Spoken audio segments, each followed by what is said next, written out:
বন্ধুরা, সবাইকে জানাই গণেশ চতুর্থীর অনেক অনেক শুভেচ্ছা। তো আমরা দুজন একদম সেজে গুজে সুন্দর করে বেরিয়ে পড়েছি আমরা গণেশ ঠাকুর দেখতে। তো এখানে অনেক জায়গাতেই একটু ভালো করে থিম পুজো হয়, তো সেই জন্যই বেরিয়েছিলাম। তো প্রথমেই চলে এসেছিলাম আমাদের বাড়ির কাছেই একদম।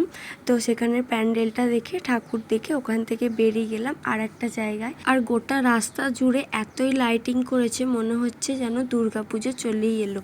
আর দুর্গাপুজো তো মাত্র 1 মাস বাকি, তাই না?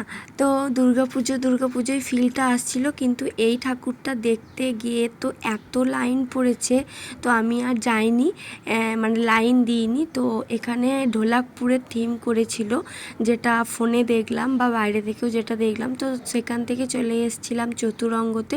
তো এখানেও তো আমাদের গনু দাদাকে খুবই সুন্দর লাগছে দেখতে, আর জায়গাটাও খুব সুন্দর করে সাজানো। আর বেরিয়েই দেখছি একটা ছোট্টখাটো প্রোগ্রাম মতো হচ্ছে, আর পিছনেই কিন্তু শুরু হয়ে গেছে দুর্গাপুজোর প্যান্ডেল। বললাম না, আর কিন্তু বেশি দেরি নেই দুর্গাপুজো।